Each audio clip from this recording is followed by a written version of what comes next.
नमस्कार, मॅक्स महाराष्ट्रामध्ये आपल्या सर्वांचं स्वागत आहे. मी चैतन्य होळ. आपल्यासोबत आज NRC आणि कॅबवरती बोलण्यासाठी राजकीय विश्लेषक श्रीरंजन आवटे सर आपल्यासोबत आहेत. ते आपल्याला समजून सांगतील की नेमकं NRC आणि कॅब नेमकं काय आहे. नागरिकांची राष्ट्रीय नोंदवही NRC आणि नागरिकत्व दुरुस्ती कायदा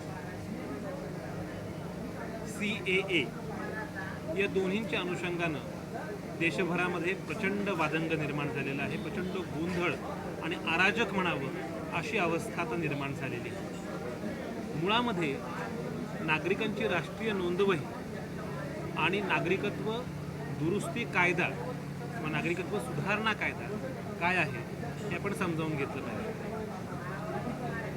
आपल्याला माहिती आहे की नागरिकत्व सुधारणा कायदा या कायद्यामध्ये आता बदल करण्यात आलेले आहे. 11 वर्ष भारताचा रहिवासी असण्याच्या ऐवजी केवळ 6 वर्ष रहिवासी असेल आणि जर अफगाणिस्तान, पाकिस्तान आणि बांगलादेश या देशातून आलेले सर्व गैरमुस्लिम, सर्व इतर धर्मांचा उल्लेख आहे, मात्र मुस्लिमांचा उल्लेख नाही, त्या सर्वांना भारतीय नागरिक मानता येईल अशा प्रकारची ही तरतूद आहे. हे जे विधेयक होतं ते लोकसभा आणि राज्यसभा इथे आता संमत झाले, त्यामुळे आता त्याला तो कायदा झालेला आहे. NRC जे आहे त्याला आपण म्हणतो की नागरिकांची राष्ट्रीय नोंदवही, हा प्रश्न जो आहे हा मुळामध्ये आसाममध्ये आलेला आहे की आसाममध्ये जे अवैध घुसखोर आहेत त्यांना हाकलून दिलं जावं आणि त्यांच्यामुळे एक प्रकारची समस्या निर्माण होते आहे. विशेषतः ईशान्येतल्या राज्यांमध्ये अशा प्रकारचे काही समस्या होत्या आणि म्हणून या वर्षाच्या सुरुवातीला जानेवारी 2019मध्ये पहिली यादी जाहीर झाली की हे लोक हे अवैध नागरिक आहेत. आणि त्याच्यानंतर असं लक्षात आलं की त्यामध्ये बरेच लोक हे खरं म्हणजे इथले नागरिक असतानाही त्यांना अवैध नागरिक असं मानलं गेलं. दुसरी लिस्ट ऑगस्टमध्ये आली, त्याच्यामध्ये 19 लाख लोक हे अवैध नागरिक आहेत असं मानलं गेलं. त्यातले जवळपास 12 लाख लोक हे हिंदू आहेत. इतर लोक हे बिगर हिंदू किंवा काही मुस्लिम असे सर्वजण त्यामध्ये आहेत. आणि मग त्यानंतर एक मोठा गदारोळ निर्माण झाला की आता करायचं काय, कारण आत्ताचं जे सरकार आहे हे मुळामध्ये हिंदुत्ववादी सरकार आहे. हिंदूंना ते प्रथम नागरिक मानतं, मुस्लिम किंवा इतर सर्व धर्मीय हे दुय्यम नागरिक आहेत अशी मांडणी ते सातत्यानं करत असतात. आणि म्हणून NRC ही केवळ आसामपुरती नव्हे तर सबंध देशभर व्हावी अशी मागणी, अशी मांडणी ही सध्याचे विद्यमान केंद्रीय गृहमंत्री अमित शहा यांनी मांडली. आणि आपण पाहतो आहोत की मुळामध्ये ही जी काही तरतूद आहे किंवा हा जो काही कायदा आहे हा संविधानाच्या मूलभूत संरचनेलाच धक्का पोहोचवणार आहे. तो भेदभावपूर्वक आहे, त्यात काही शंकाच नाही. आपल्याला माहिती आहे की संयुक्त राष्ट्राच्या मानवाधिकार आयोगानं सुद्धा म्हटलं की हा भेदभाव करणारा असा कायदा आहे, भारतानं तो तात्काळ मागं घ्या. विविध आंतरराष्ट्रीय संघटना, बुद्धिवंत, विचारवंत सगळेजण हे या कायद्याला विरोध करतात. साधं कारण असं आहे की कलम 14 असेल, कलम 15 असेल, कलम 25 असेल, इथलं समतेचं तत्व, धर्मनिरपेक्षतेचं तत्व या सर्वाला हरताळ फासणारा असा हा कायदा. आपण पाहिलं की त्याच्यानंतर आसाममध्ये प्रचंड मोठं आंदोलन उभं राहिलं, लाखो लोक रस्त्यावरती आले. आणि आत्ताच्या या क्षणाला मी जेव्हा तुमच्याशी बोलतोय तेव्हा जवळपास 6 लोक मृत्युमुखी पडल्याची बातमी हाती आली. काल जामिया मिलिया आणि अलीगड विद्यापीठ या दोन्ही ठिकाणी पोलिसांनी विद्यापीठाच्या आवारामध्ये घुसून, लायब्ररीमध्ये घुसून, हॉस्टेलमध्ये घुसून, बाथरूममध्ये घुसून, याच्यामध्ये काही अतिशयोक्ती मला सांगत नाही, तिथे घुसून अक्षरशः मुलींवरती अत्याचार केलेले, मुलांना मारलेलं आहे. त्यातले जवळपास 1400हून अधिक लोक हे गंभीर जखमी आहेत. तिथले कुलगुरू सांगतायत पोलिसांना कुठलीही परवानगी दिली गेलेली नव्हती. आपण जर पाहिलं तर सोशल मीडियावरती आणि इतर चॅनल्सवरती आता आपण पाहू शकतो की स्वतः पोलीसच बस जाळतात. म्हणजे लक्षात घ्या की निदर्शक जे आहेत ते कुणीही, ते विद्यार्थी हे बस जाळत नव्हते, कुठल्याही प्रकारची हिंसक गोष्ट ते करत नव्हते. ते शांततापूर्ण मार्गाने सांगत होते की हे असंविधानिक आहे.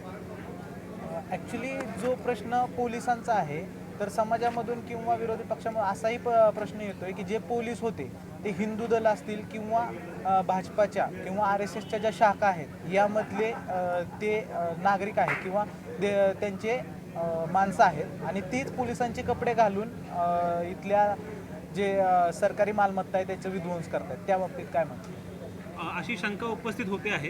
याचं कारण असं की आपण जर पाहिलं त्यांचा पोशाख पाहिला पोलिसांचा, तर वरती म्हणजे शर्ट जो आहे तो पोलिसांचा आणि खाली पॅन्ट जीन्स पॅन्ट वगैरे आहे.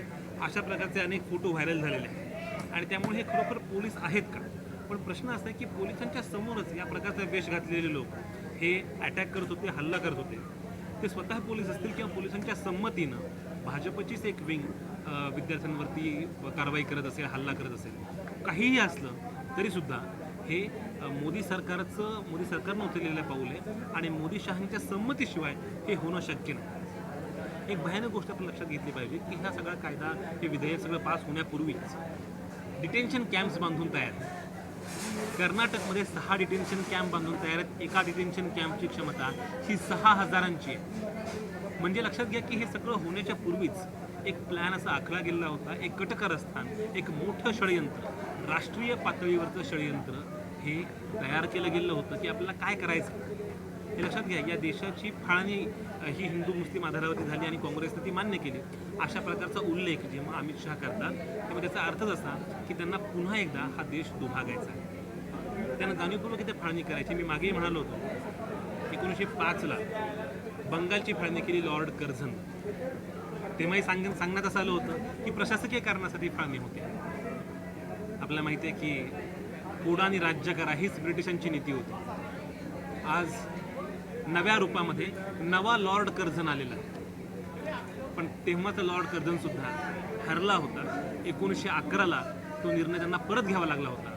असे कितीही लॉर्ड कर्झन आले तरीही इथला सर्वसामान्य विद्यार्थी, लक्षात घ्या ही लढाई कुठल्या एखाद्या धर्माविरोधात नाही, कुठल्या एखाद्या विशिष्ट ईशान्येतल्या राज्यांविरोधातली नाही, ती सर्वसामान्य नागरिकाच्या विरोधामध्ये आहे, तुमच्या माझ्या विरोधामध्ये आहे, संविधानाच्या आत्म्याच्या विरोधामधली अशा प्रकारचं हे पाऊल आहे. त्यामुळे भारताची कविता टिकणार का? भारताची सर्वसमावेशकता टिकणार का? इथली लोकशाही टिकणार का? आम्ही मुक्तपणे बोलू शकणार का? आम्ही नागरिक इथले आहोत का? हा मूलभूत प्रश्न पडावा अशा एका अवस्थेला आपण आलेलो आहोत. त्यामुळे मला असं वाटतं की सर्वसामान्य एक सजग नागरिक म्हणून आपण प्रत्येकानं या कायद्याला विरोध केला पाहिजे. आपल्या स्वातंत्र्य लढ्यामध्ये सविनय कायदेभंगाची चळवळ आपल्याला माहिती आहे. कदाचित ही सविनय कायदेभंग करण्याची वेळ आलेली आहे असं मला वाटतं. एक समाजामध्ये आता सध्या जो चालू आहे NRC त्याच्यासोबतच CAB सिटीजन अमेंडमेंट बिल हे देखील तेवढ्याच जोरात गाजतंय. तर ह्या संदर्भात पण थोडी माहिती द्या. मी सुरुवातच त्यांना खरं म्हणजे केली की सिटीजन अमेंडमेंट बिल, नागरिकत्व दुरुस्ती कायदा जो आहे तो संमत झाला आणि त्याच्यामध्ये असं म्हटलं गेलं की अफगाणिस्तान, पाकिस्तान आणि बांगलादेश यातून आलेले, भारतामध्ये आलेले जे व्यक्ती आहेत त्यांना नागरिकत्व बहाल करण्याच्या संदर्भात हा मुळात कायदा आहे. त्यामध्ये मुस्लिम वगळता सर्वांना ते नागरिकत्व दिलं जाईल अशा प्रकारची मांडणी केली गेली. त्यामध्ये प्रश्न असा आहे की मग आणि ह्या शरणार्थींना जर तुम्हाला नागरिकत्व द्यायचं आहे तर इतर देशांचा का उल्लेख नाही याच्यामध्ये? श्रीलंकेचा का उल्लेख नाही? चीनचा का उल्लेख नाही? ब्रह्मदेशाचा का उल्लेख नाही? हा प्रश्न उपस्थित होतो. मुस्लिमांचा का उल्लेख नाही? म्हणजे मुस्लिमांवरती अन्याय होत नाही असं तुम्हाला म्हणायचं आहे. त्यामुळे हे सगळं जाणीवपूर्वक समाजामध्ये फुटीरतावादी प्रवृत्तींना बळ मिळेल अशा प्रकारचं हे पाऊल आहे. याचा प्रत्येक नागरिकाने निषेध केला पाहिजे.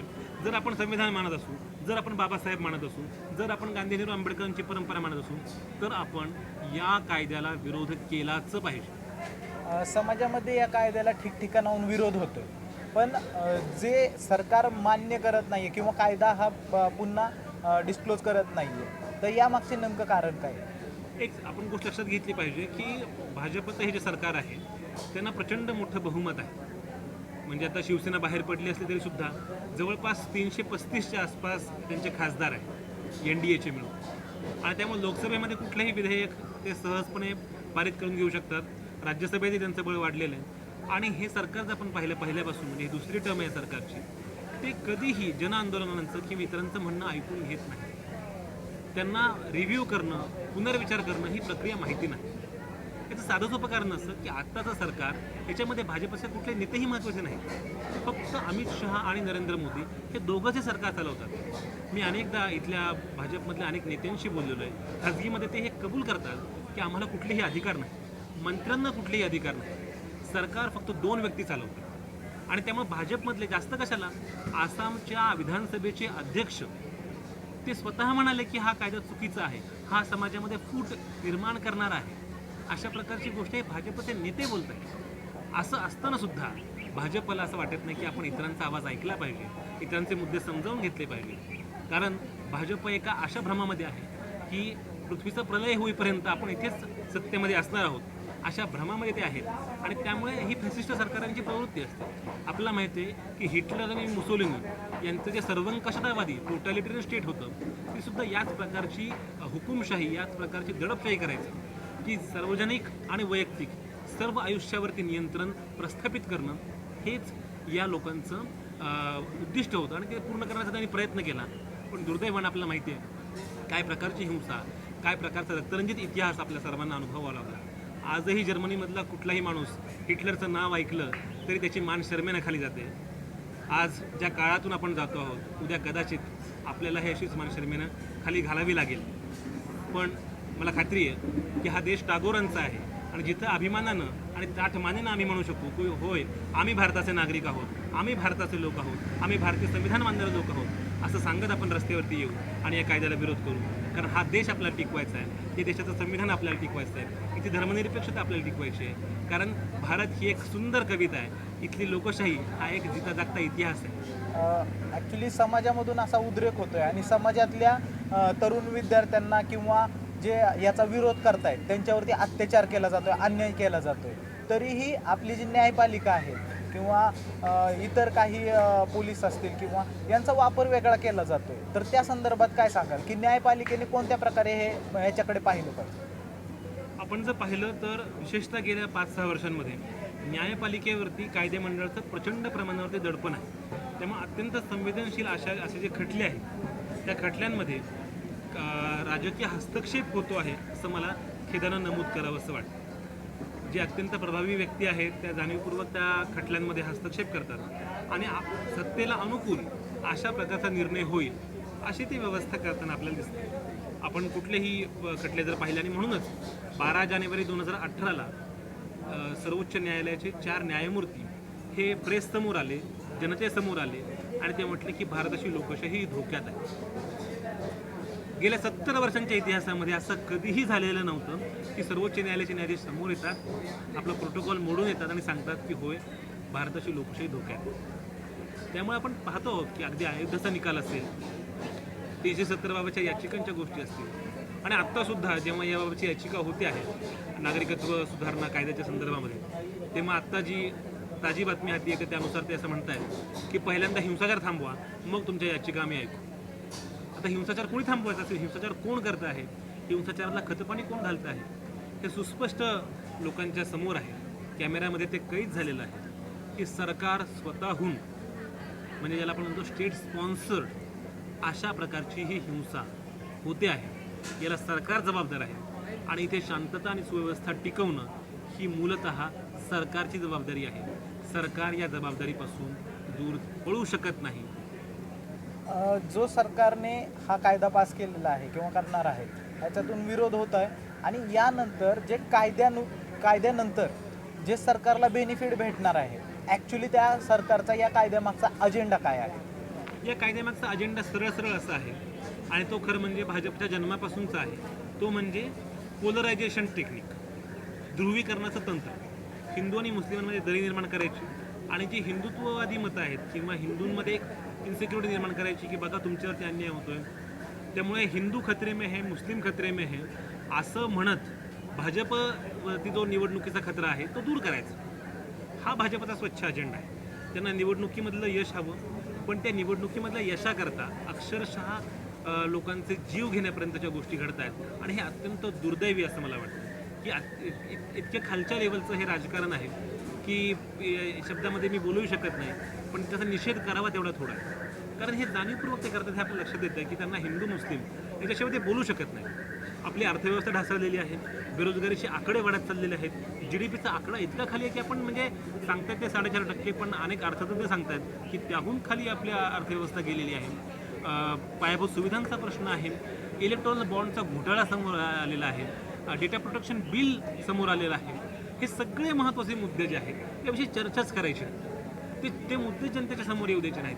चर्चा तर तुम्ही पाहिलं तर पूर्णपणे नागरिकत्वावरती आलेली आहे आणि त्यामुळे हे सगळे जे प्रश्न आहेत, जे मूलभूत प्रश्न आहेत आरोग्याचे, शिक्षणाचे, बेरोजगारीचे, त्याविषयी आपण उत्तर देऊ शकत नाही. त्याविषयी आपण तपशील अपयशी ठरलेलो आहोत हे सरकारला माहिती आहे आणि म्हणून लक्ष वळवण्यासाठी म्हणून हा सगळा घाट घातला जातोय.